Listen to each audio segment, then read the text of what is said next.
Hello and welcome to our little cookery section of the Yorkshire Trench. I'm just going to do a couple of recipes from a book that we've come across, the Great War Cookbook by the author's Max Byron.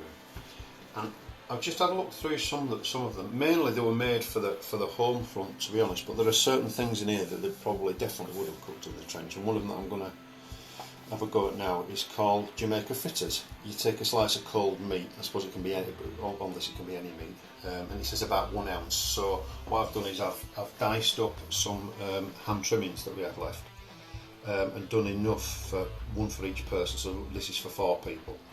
It says 1 dried egg, which I'm going to try at 1 dried egg, or the equivalent, which is a normal egg. Half a slice of bread per person, which you can either soak it if it's stale bread, and then you add parsley and onion, which I'm just going to sort of not guess at, but I would think that half of that onion would do it. It says that you need your hot fat, and you drop the mixture once you've mixed it up into tablespoons, and you turn when it's sufficiently set on one side until it goes golden brown. And it says that any sort of meat, and an alternative is fish, may be used. And the above that it gives there is enough for 2 people, so according to this it'd be 1 ounce, so it'd be ½ an ounce of meat each. So I've slightly overdone it, but I suppose it's we're a lot better off than they were in 1916. I've got some of the ingredients done, as I've already mentioned. I've got the breadcrumbs there, which is two slices of bread. There's 4 slices, thin slices of what would be the equivalent of ham trim. 2 eggs, but I'm going to try it with 1 first. Half an onion. We've got some chopped parsley and salt and pepper to taste. The other thing that it does mention is to fry in hot lard. Well, a lot of people are weight conscious today, so we're going to do an equivalent of it, but we're going to use a fairly healthy eating bit of using a bit of cold pressed rapeseed oil. I'm going to start first by finely dicing the parsley. Watch your fingers on this as well, because if you run it down your fingernails, you've got no chance of cutting yourself. Now the other thing you can do with this, of course, you can put a table on.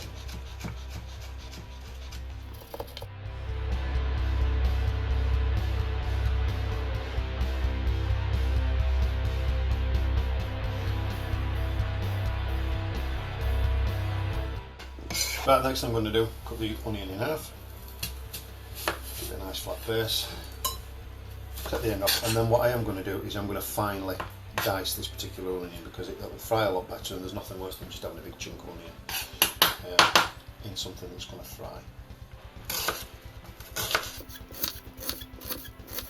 Right, next thing I'm going to do, crack my egg into my bowl. I'm just going to try it with 1, as the recipe says. If it's not quite wet enough, the mix with the breadcrumb, I'll try to it. So the next thing I'm going to do is I'm going to put the eggs into the breadcrumbs. Right, so all I'm going to do now is just let that soak in for a short while. If you hear a noise in the background, we've turned the extractor fan on, because after all it's me that's frying. Into that mix I've also put some salt and pepper. And my next thing now that I'm going to do is I'm going to mix the whole lot together. So I'm going to put my finely shredded and diced ham trim in.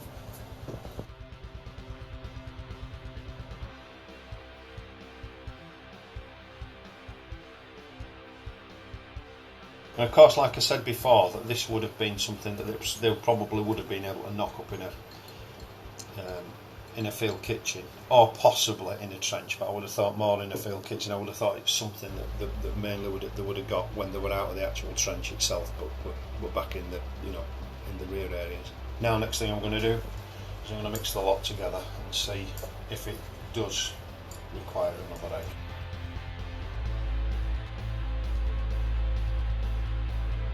Right, next thing I'm going to do is I'm going to pop the mix in little balls, and let's see how it fries.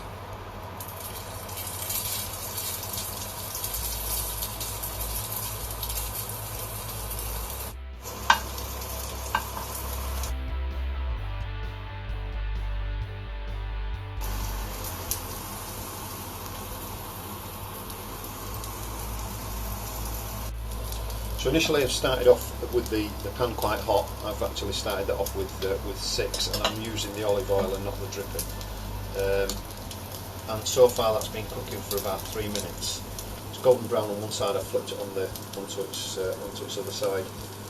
I'm going to flip it back again now, and I can't see this because most of the ingredients were already either cooked or, apart from the egg, I can't see it taking long to cook through, to be honest.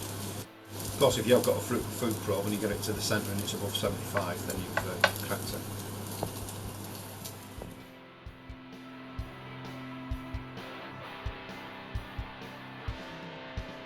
Well, this shot is about a minute on from the one that you saw before, and as you can see, it's just about there now. So I'm going to take this off and put it on the plate very shortly.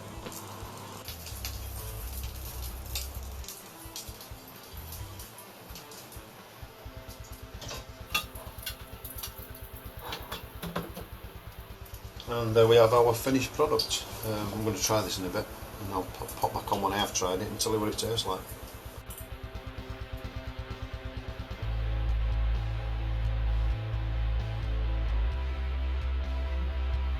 That's actually really tasty. To say there's not a great deal gone into it, that is really tasty. Jamaica Fritters, First World War recipe, 1960.